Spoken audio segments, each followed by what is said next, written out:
It's time we get some answers. Finally. Some. Just a few. A little bit of backstory. A little bit of backstory. I mean, we had that climactic ending last time where Pluto's back. Oh, that was exciting. And she's like, hey guys, what's up? I'm here. I'm here. Hello. What are you doing? Here's my move. I'm gonna take down this girl with my fancy move and my fancy staff. And now we're going to learn some more, interesting backstory. Yep.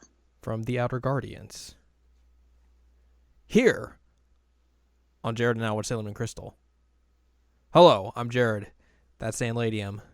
Hi. And this is episode number 33, where we're going to discuss Act 32, Infinity 6, 3 Guardians. There's so many numbers. It's too many numbers. Yeah, no, we don't do numbers. Neither of us do numbers. So seeing that many numbers is going to be like, all right, brain malfunction. So basically, this picks up right where last week left off, where Pluto's here, Uranus and Neptune are here, and everyone's like, what? Chibiusa is like, what? You were dead? What? But she's excited, and she wants to know if she's the same one. Yes. And then you hear Reincarnation by Kyria play, and she's like, oh yeah, I got reincarnated. Nice. And then for those 3 of you that played Tokyo Mirage Sessions. That's for you. Yep. And Usagi transforms into her Tickle Bitty's dress. Yeah, that was a thing.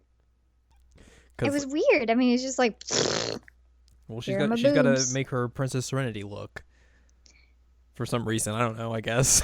Yeah, I don't really know why. Like, I guess it's necessary. Because the Outer Guardians bow to her. Or take the knee to her. Oh, okay. Racist people are going to get so mad at this. Oh my god. Nice. And the Outer Guardians are like, hello, Princess Serenity. Let's formally introduce ourselves. We're the Outer Guardians. Hello. Which is funny because, like, the 2 have been running around, like, and they're trying to figure out everybody. And they're like, oh, by the way, we should introduce ourselves properly to you now. And Pluto does as well. It's like, everyone's like, we know who you are. Yeah, we know you, Pluto. And then this introductions. Yeah, and then they basically kind of go into like, okay, here's where we've been. Yep. So like back in the old days, the olden times, while you lot the good old days. The good old days. While you guys are off on Silver Millennium just having parties and stuff, we were out in the far reaches of the universe protecting you guys from whatever weird danger was going to head your way. Which they didn't really do because Silver Millennium gets destroyed. Right, that's what I was saying. Like, they'd start talking about, oh, we had to protect Silver Millennium from anything. And I was like, where were they then? Because Silver Millennium got destroyed. Well, they were so far away, they couldn't come back in time. I guess so. Jeez. So they talk about that and basically like, oh, we watched Silver Millennium get destroyed. And we're like, oh, no, we can't do anything. And then basically we realized something else was going to happen here on Earth. And that was the point that we got reawakened and brought to Earth, but we were a little bit too late because they're already here. So that's why we're like trying to hurry and get things done before bad things happen. Also, they talked about how they went to meet with Saturn around the Silver Millennium time. Yeah, so basically, when the time Silver Millennium was being destroyed, they came together. They were brought together essentially because those 3 are never supposed to meet. Essentially, like they're just out there. They're the outermost like line of defense, and like they're off like in completely separate parts of the universe, and like they're so far apart they're not gonna like have any interactions or anything. But they're brought together as this like last resort, and if they bring their talismans together, they summon Sailor Saturn, who is essentially the god of death. Yeah. Because her basically one of her big attacks is that she like swings her silence glaive, and that just wipes out like anything. It can take out an entire planet. It can like wipe out Silver Millennium. It basically can just destroy whatever. It's a little broken. So that's why they're kind of like very upset right now as well, because they realize all 3 of them are together again, and there's the potential that Sailor Saturn is going to reawaken. Mm-hmm. And if that happens, everything is doomed. Yikes. Which I'm trying to think if this is where... So many yikes. So many yikes. If this is where they reveal who it is or not. I don't think it is. They just realize there's like, so. Hey, we don't want to awaken Sailor Saturn. That would be real bad, guys. Whoops. Wouldn't that be real terrible? Oh God, don't do it. And then of course this is the moment I've been waiting for with the English dub of how they address the way that Neptune talks about Uranus having like literally the strength of both genders but being no gender. Yeah. And essentially that's kind of how the English dub describes it.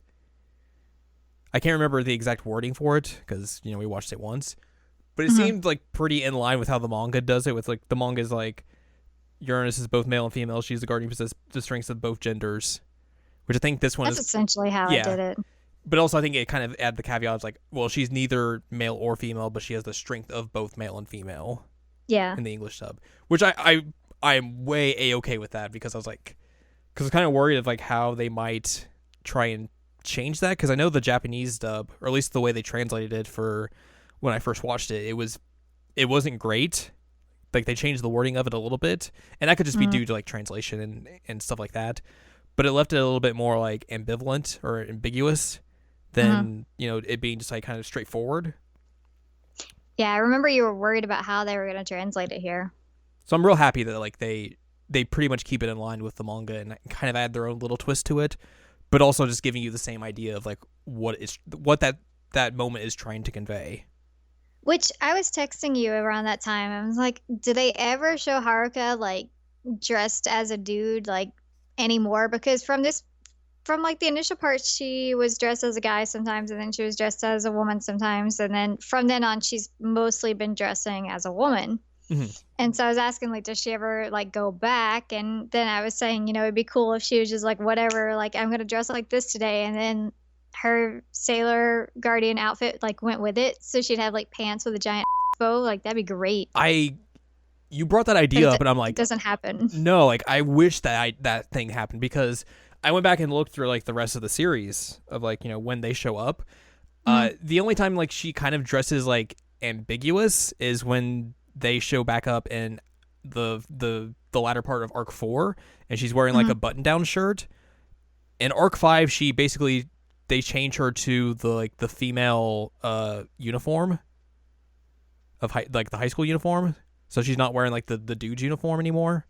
Oh, huh. And basically after that, I think she basically wears like more feminine clothing, which is kind of a bummer due to the fact they introduce her with the ambiguity of, oh, is she male or female? She wears a lot of like male oriented clothes, and then like basically once you get past this point, there's like, oh, let's just throw her in all feminine style clothing.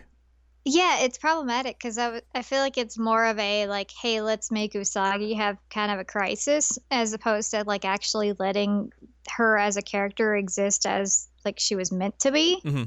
Like it doesn't make sense to say like she's neither gender or she's both, and then just drop it essentially and like, all right, well she's gonna present as female for the rest of the series. Especially when they basically do that exact same plot point in Arc 5.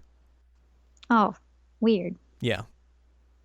So I'm a little disappointed to hear that because I feel like there's a lot of potential that could have happened with this character, but I completely agree. Like it's definitely one of those things that you look at and it's like, oh, that's such a bummer. Like you could explore that like in way more possibilities than this does.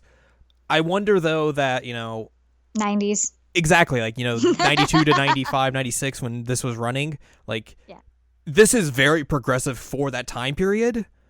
Oh, it was. But, going the extra step and, like, giving Haruka various, like, gendered types of clothing may not have been as easy in that time period as it would have been today. Yeah. Like, if this would have came out today, I would assume, like, Haruka would be wearing, like, all sorts of different clothing. Like, maybe one day she's wearing, a dress, and the other day she's wearing just, like, long t-shirt and jeans for some reason. You'd get that difference in styles.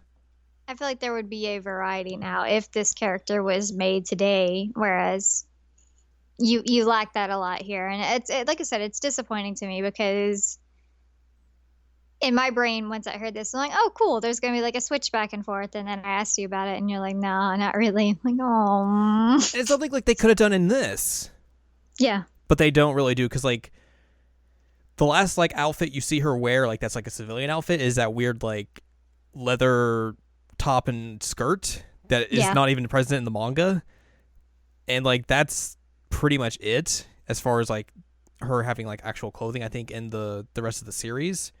Of hmm course, like I don't know what they're gonna put her in the fourth arc because that's not out yet or anything like that. But right, you know, it wouldn't surprise me if it's just more like here's feminine clothes for her because of course, why wouldn't we do that? yeah. It seems a little lazy, but also 90s, so Yeah. bummer. Basically, after all that happened, we go back to Usagi's place the next morning where Chibiusa's eating weird looking bacon and eggs on Oh toast yeah, that look just completely out of place. it looked awful. Usagi's dad, aka Keith Silverstein, talks trash about Professor Tomoe, aka Keith Silverstein.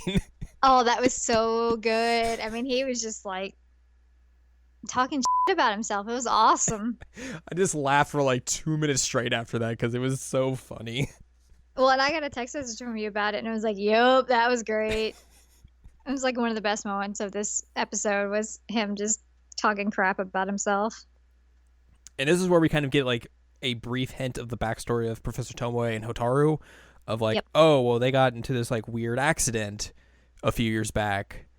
And that was around the time that Professor Tomoe was kicked out of all the academic circles and all that. And then basically like, okay, that's kind of weird. Maybe we should look into this. And then like we go to Kawanai, who's like, "Oh, Sailor Guardians, how dare they? Who are these new Sailor Guardians? Oh, my fountain!" And then Cyprien comes up, and she's like, "Hello, I'm going to help you. I'm the final member of Witches 5. I got this cool side ponytail thing, It's a braid. side braid. Thank you." It was nice. I liked it. And also, Kawanai's like, "Hey, there are some students here that probably weren't really students here. You should probably go kill them. Okay? All right, go do that." It's like they're mad that their security was breached. It's not even the fact that like they are who they are. There's like they were able to do this. What the heck? Get wrecked, Mugen Academy security. Right. Chibiusa's like, "I'm gonna go see a movie with people, including Hotaru." And she's talking about that, and then Usagi's dad's like, "What's this thing? Hey, hey!" She's talking about the Holy Grail, aka the Purity Chalice. AKA the Chastity Chalice. Because I can never remember the name of it, and I always call it the Chastity Chalice. And then Chibiusa's like, "Here, let me explain to you what the Holy Grail is." So Chibiusa goes out and waits for Hotaru, who basically never shows up. And she's worried. She's like, "Oh, I wonder what happened to Hotaru." And then she goes over to Hotaru's place to see, like, okay, well, maybe something happened. I should see if she's okay. There's dark clouds over her house. That's pretty spooky. And then we see Hotaru in her room, and she's got like this weird cyborg parts coming out of her arm. Yeah, she's got like metallic skeletal structure and like weird, like tendony things. Mm-hmm. And Chibiusa sees her. Then she's like, gotta go. Bye." Yeah, it was weird. I mean, I guess I'd be a little freaked out if I found out my friend was a cyborg, but Yeah, maybe a little. And then But- Hotaru has like a flashback of like when the accident happened. And we Yep. get a little bit of like her waking back up after that, and she's covered in like all these cyborg prosthetics and all that stuff. And Professor Tomoe is like, "Hello, I've rebuilt you. You are fine now." And then also while Hotaru is having like all this like bad stuff happen to her, like having another sick spell, she imagines Haruka, Michiru, and Setsuna like standing Yep. outside her window. Which at this point maybe seem a little strange. Like, why would she imagine those three? it wasn't strange for me. Well, maybe for the viewers it might be. This is my first time watching it, and I figured it out. I mean, to be fair, it's not that hard to kind of understand where they're going with this, but it is a subtle little nod of like, hey, this is probably where we're gonna go. Anyway, Chibiusa's real sad because she ran away. She's like, I shouldn't have done that. And then it starts hailing. I'm a jerk. It does hail. We get a hailstorm that like sucks all the energy out of people and transforms them into mind-controlled Deathbusters people. Which I guess basically the silver crystal is like protecting Chibiusa and Usagi from getting that happen to them because they're outside when all this happens. And then Cyprien goes and finds Haruka's apartment and just like busts through. It's like, your window's gone. I'm going to go beat you up. So Haruka, Michiru, and Setsuna transform. They go off to fight Cyprien. The other Guardians are like, oh no, those guys are fighting them. We should go help. Let's go. Whee! So they meet up with everyone there, and then Cyprien does this like weird attack that basically mind controls the inner Guardians and the outer Guardians, except for Usagi and Chibiusa and all them. So, and Mamoru, because he's just there. He's just there. I kept forgetting that he was there throughout this entire thing. Then like you show up, I'm like, oh right, he's there. You'll be in the scene and be like, oh right, you're there, huh? It happened a few times in like the next few episodes. Yeah. And I was like, oh, right, Tuxedo Mask is there. Usagi's all worried because basically the Guardians are all trying to fight and kill each other now. And she tries to attack Cyprien and it doesn't work. And then Cyprien splits into two.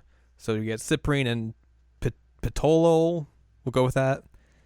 They're twins. Yep. They're the same. Except for color. Different colors, yeah. Chibiusa tries to attack and then gets hit with like the Guardians attacks because she's trying to attack them to get them to snap out of it, which Tuxedo Mask takes the blow for that. Usagi is very, very upset that everyone's Don't fighting. hit her boy. And then basically Usagi, Chibiusa, and Mamoru kind of come together. They put their hands together like they're about to do like a go team thing. Ready, break. Yeah. And then all of a sudden, here's the Holy Grail. Dum dum dum. Who would have thought that would become relevant at any point in the plot of this series? Huh. So they summon the Holy Grail and Cliffhanger. Oh, it's the worst. Oh, I was so mad because I love transformation scenes. I was like, really? I know what she's going to look like, but I want a transformation scene.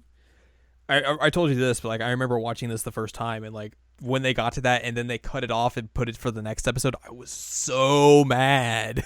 I was like, why would you do that? It was cruel. So mean. But it led to me making a good joke in the next episode, which I will try and remember to say. So yeah, next time it'll be a bunch of Holy Grail stuff. We'll find out what does the Holy Grail do? Who knows? Whoa! Let's talk about some changes. All right. Changes from the manga. Usagi and Chibiusa hear news of Mugen from reading a newspaper.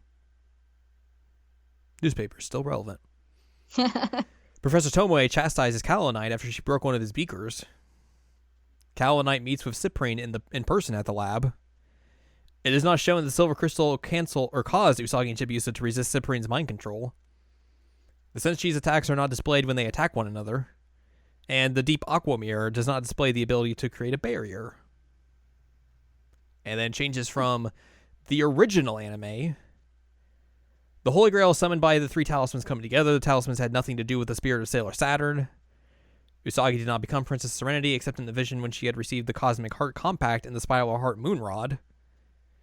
The Sailor Soldiers were not forced to fight one another by the Witches 5. Hotaru's late mother never appeared in flashbacks or photographs. Hotaru was never being experimented on as a cyborg. Whoa, that's a lot of changes. Cyprien uses her powers to gather Mugen students and steal their pure hearts using a statue of the Messiah of Silence. Which that's basically kind of in reference to one of the big things of the original anime is like, everyone's like, oh, the silence is coming, and that's supposedly represented by Sailor Saturn. Because they call her like the guardian of silence and stuff like that. So Uranus, Neptune, and Pluto never fought Cyprien and Bitolol. The stars on Cyprian and Patola's staffs were blue and red, respectively. Cyprian and Patola attacked the Senshi by absorbing their attacks in their staffs and launching a powerful energy blast at them. The Deep Aqua Mirror did not have the ability to create a shield, and Cyprian did not have the attack Ribbon Buster. No ribbons in the sky for her. No. So next time we will get a new transformation because we will be talking about Act 33, Infinity 7, Transformation. Super Sailor Moon. Gee, I wonder what that's all going to be. Wow. It's a huge mystery. Mm-hmm. Especially with the cliffhanger that they leave us on here. So yeah, I think that's going to wrap this up then. Should we leave them on a cliffhanger? We always do. It's true, we do. If you want more information from us, information is a hard word to spit out, I guess. Go to seasonalamycheckup.com or sac.cool for past episodes of this podcast and other podcasts like Season Anime Checkup and Season Anime Checkup OVA. And you can also find columns and reviews on the site as well. For more from Anne Ladyem, go to anneladyem.com where you can find columns and reviews from her. And you can follow us on Twitter, twitter.com/animecheckup, where you can get Twitter.